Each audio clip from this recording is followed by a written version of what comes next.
Bien, mesdames, messieurs, nous en sommes maintenant à la capsule divertissement à l'intérieur de votre émission Reflet d'ici. Et toujours avec nous pour animer et réaliser cette capsule divertissement, Madame Jocelyne Covier. Et cette semaine, bonsoir. Bonsoir. Cette semaine, je commence par te dire bonsoir. Et le sujet que nous allons aborder, nous allons parler des chutes Niagara. Exactement. Les chutes Niagara, on en entend toutes parler, mais on dirait que j'avais jamais pris la peine de vraiment m'arrêter à essayer de comprendre leur formation, puis tout ça. Puis ça, c'est à Saint-Isidore, ça, c'est ça? Exactement, juste en arrière du chalet du Pont-Rouge. Oui, c'est ça. Ouais, je savais que... Je vais faire du ski de fond dans ce coin-là, moi, puis toujours été impressionné par les chutes du Niagara là-bas. C'est pas ce que les cartes sur Internet me donnaient comme endroit, non? Mais non, ça se peut que je t'induis en erreur, je m'excuse. Mais j'ai appris plein de choses intéressantes. À part ça, là, j'ai appris des... Oui, bon, c'est ça. Ben, c'était le bout où ce que moi... C'est pour ça que je pars à la recherche dans ce projet d'émission-là.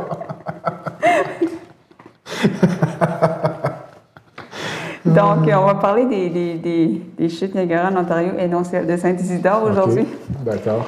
Donc, Niagara, qu'est-ce que ça veut dire? C'est de l'Iroquois qui veut dire détroit, parce qu'à l'époque des colonies françaises, il y avait une tribu d'Iroquois qu'on appelait les Neutres.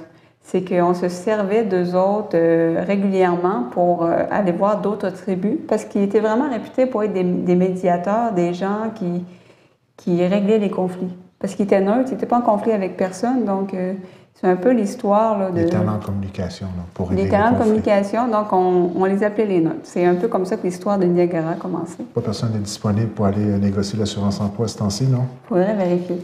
Bon. Donc, les chutes Niagara, en fait, c'est 3 chutes d'eau. La plus connue, évidemment, c'est la chute du Canada qui est en forme de fer à cheval, qui est vraiment très impressionnante. C'est aussi la plus large des 3. Ensuite, on a la chute américaine. La façon de la reconnaître, c'est qu'elle, il y a eu beaucoup d'éboulements, donc il y a des pierres à sa base. Puis elle est moins grosse que celle du Canada. Puis la 3e chute, c'est la plus petite. Elle est juste à côté des chutes américaines. On appelle ça le voile de la mariée. Parce que ça fait un petit peu comme un voile de mariée quand ça coule, là, donc c'est assez impressionnant. Donc, c'est ce complexe de chutes-là qui forme qu'on appelle les chutes du Niagara. Puis, ça se situe donc entre le Canada et les États-Unis parce que c'est 2 villes jumelles. Je ne savais pas, il y a Niagara Falls, Canada, mais il y a Niagara Falls, USA aussi, aux États-Unis. Copieur. C'est ça, ils n'ont pas été chercher loin le nom. Donc, c'est 2 villes jumelles, puis quand on visite un, on visite l'autre. C'est quelque chose à voir au moins une fois dans sa vie. Ben, j'aimerais beaucoup, honnêtement. Je n'ai jamais été, mais Moi non plus, je n'ai jamais été. C'est pour ça que je me disais. Ça serait peut-être une bonne idée de se motiver, une émission de motivation aujourd'hui. Ben, je pense qu'on va peut-être motiver des gens à y aller parce que vous allez voir les images pendant que je parle. C'est époustouflant. C'est ça, c'est les chutes avec le plus fort débit d'eau en Amérique du Nord. Là, on parle de 5720 mètres cubes à la seconde. Là. Ça fait beaucoup d'eau. Durant l'été, là, ça diminue presque de moitié. On parle de 2800 mètres cubes à la seconde. Puis 90 de l'eau, de la force de la rivière, si on veut, elle passe par le fer à cheval. La chute canadienne, c'est pour ça que c'est, si on veut, la plus grandiose. Là. Puis ce que je ne savais pas, c'est que la nuit, le débit est divisé par 2.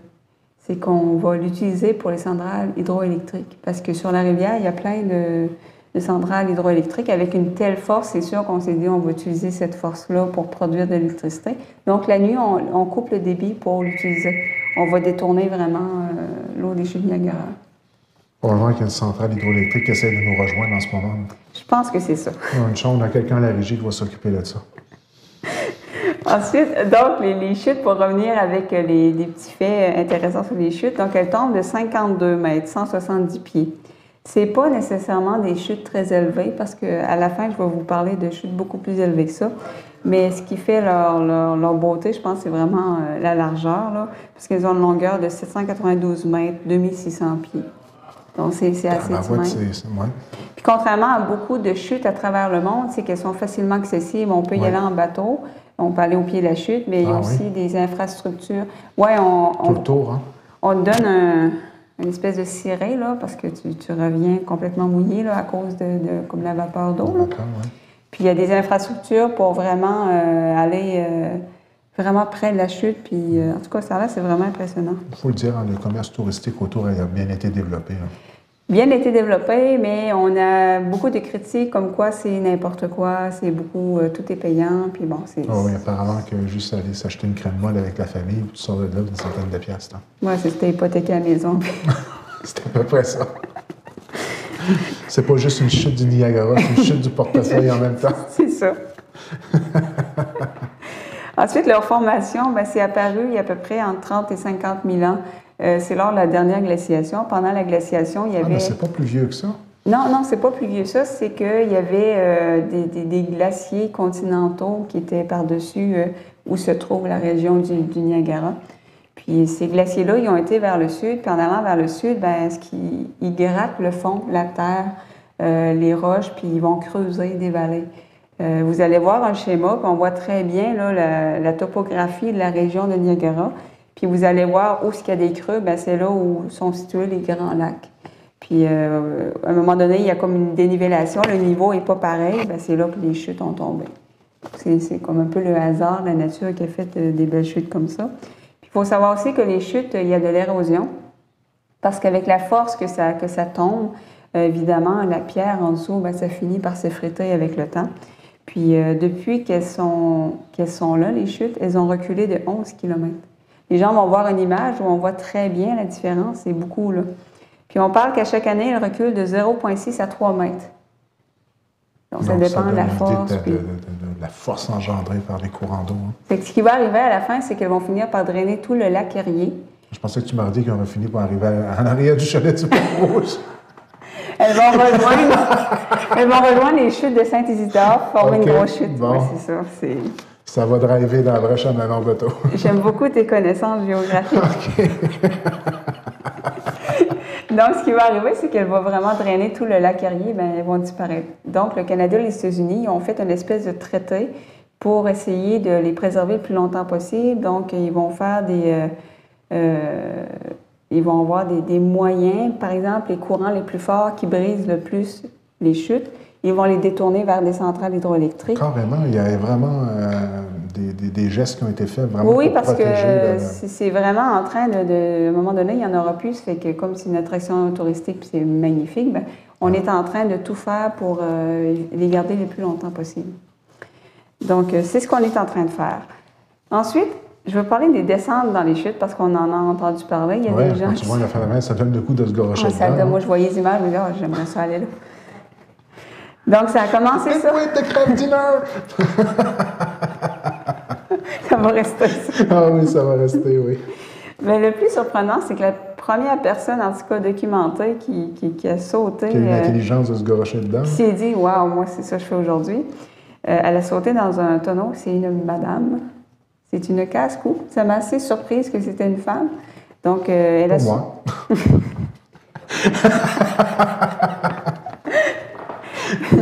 Non, mais surtout que c'était une époque où les femmes n'étaient pas très... intelligentes?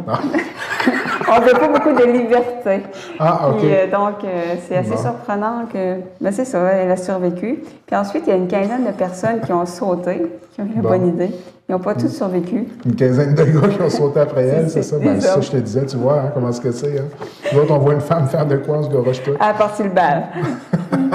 Fait que les gens ont sauté, il y a eu des morts, tout ça. Jusqu'en 51, là, il y a eu il y a quelqu'un qui est mort en sautant avec un cylindre. On se faisait des espèces, les gens vont voir une image, là, des cylindres pour descendre. Oui, puis souvent, ça a été filmé, documenté, puis tout. Là, oui, puis c'était des cylindres en broche à foin. Tu sais, je veux dire, c'était fait souvent, n'importe comment. Donc, à partir de 1951, on a vraiment interdit. Avant, on n'avait pas le droit non plus, quand quelqu'un sautait puis survivait, en bas de la chute, il était arrêté, puis il était amené en justice, puis il y avait une amende, puis tout. Je comprends. Donc, mais là, donc il y en a qui ont carrément survécu à cette aventure-là. Oui, il y en a quand même plusieurs. Mais à partir de 51, là, c'est devenu beaucoup plus sévère. Donc, ça se fait plus maintenant? Quand ça se fait, c'est que c'est vraiment illégal. Okay. En 1960, il y a un enfant de 7 ans qui est tombé puis qui a survécu. Ça, c'est vraiment un cas, un miracle, si on veut. Là. Puis en 2003 aussi... Tu perds ton enfant. C'est sa sœur, les deux, mais sa sœur, il y a quelqu'un qui a pu la gripper avant qu'elle tombe dans les chutes. Puis, oh mon Dieu Seigneur! C'est assez impressionnant. Puis en 2003, il y a un homme qui a survécu aussi sans aucun matériel de flottaison.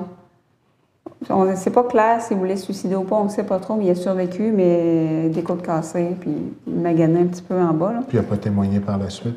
Ils t'ont fait brasser. C'est fait brasser pas mal. C'est ce qu'on appelle un lavage de cerveau. Je pense que ça y enlevait l'envie de sauter dans la chute après. Puis, mais ce qu'il faut savoir, c'est que dans la chute américaine, il n'y a personne qui a survécu. Vous avez vu des images tantôt, la chute américaine, c'est des roches. C'est des roches, puis le débit est beaucoup plus faible. Parce que la chute canadienne, c'est tellement fort, le débit, c'est que, tu sais, il y a quand même des rochers, là, mais ça t'emmène loin. Tandis que la chute américaine, il n'y a quasiment pas de force. Fait que tu te fracasses sur les rochers automatiquement, donc il n'y a aucun survivant. Il y en a qui se sont essayés. Laquelle choisir entre les deux. Si vous voulez sauter, essayez la canadienne. Jumelle, mais pas en tout point. Hein? Comment? Jumelle, mais pas en tout point. Pas en tout point. Non, exactement. C'est assez différent. Des petits faits historiques intéressants. En 1848, la chute a arrêté de couler. Les gens voient des images, c'est que ça a gelé. Il y a eu une espèce d'embarque qui s'est formée sur la rivière, une espèce de bouchon de glace, si on veut. Puis ça a carrément arrêté de couler. Puis les gens pensaient que c'était la fin du monde. À l'époque, c'est ça, on ne savait pas trop ce qui se passait. Puis on s'est mis à traverser la rivière. On a fait des fouilles aussi, puis on a trouvé au fond de la chute ce qui était accessible, des tomahawks, des baïonnettes, des fusils de la guerre de 1812. Ah, oui. On a trouvé beaucoup d'artefacts. Donc, il fallait que ce soit extrêmement froid pour combattre la force d'une telle chute. Et en 1969, les chutes du côté américain ont été asséchées. Les gens voient des images, c'est impressionnant. Tu vois vraiment de quoi ça a l'air sous l'eau, finalement. C'est l'armée américaine qui, justement, pour essayer de comprendre qu'est-ce qui usait les chutes, ils ont décidé de l'assécher. Puis, ils ont fait des tests. Puis, ils ont vu aussi des fissures qu'il y avait là, dans la chute, puis ils ont bouché ça pour éviter que des gros blocs se détachent. En tout cas, le but, c'est vraiment de les préserver le plus longtemps. Donc, c'était assez impressionnant. On a fait une espèce de barrage avec la pierre puis la terre, puis ça a carrément asséché la chute. Là, je ne sais pas si on va aller jusque-là pour protéger le rocher percé.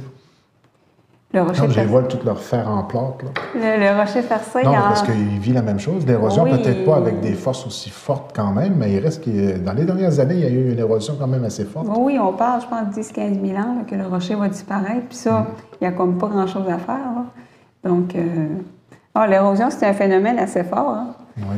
Puis, pour terminer, donc, comme je le disais, la chute, c'est pas la plus haute, c'est pas ça qui fait sa beauté. La plus haute au Canada, c'est James Bruce Falls, c'est en Colombie-Britannique, 840 mètres. Les gens voient des images à l'écran, c'est totalement incroyable. Ouais. Je parlais tantôt, je sais plus c'est où, 52 mètres pour Niagara. Puis là, on parle de 840 mètres, c'est haut. Tu tombes longtemps. Tu tombes longtemps. Et la plus haute du monde, ça, les images, c'est à couper le souffle. Là, ça donne le vertige. Quand j'ai vu ça sur Internet, là, vous allez voir, c'est au Venezuela, Salto Angel, la chute de l'Ange. C'est 979 mètres. Incroyable. Fait que c'est totalement incroyable là, de voir ce que la nature peut forger. Là. Donc, j'espère que j'ai donné envie aux gens d'aller à Niagara voir les chutes. Puis pour ceux qui ne peuvent pas se déplacer là, il reste toujours au chalet du Pont-Rouge. Le chalet du Pont-Rouge qui est ouverte à l'année, il faut le mentionner. C'est ça. Puis l'hiver, elle gèle. Mais l'été, là, chute incroyable. C'est de toute beauté. Encore une fois, une capsule de divertissement très instructive de ton côté. Très instructif sur un ton humoristique, si j'aime ça. Tout à fait. On peut dire encore une capsule on a abordé le sujet avec légèreté. Voilà. Rendez-vous la semaine prochaine. Avec plaisir. À la semaine prochaine.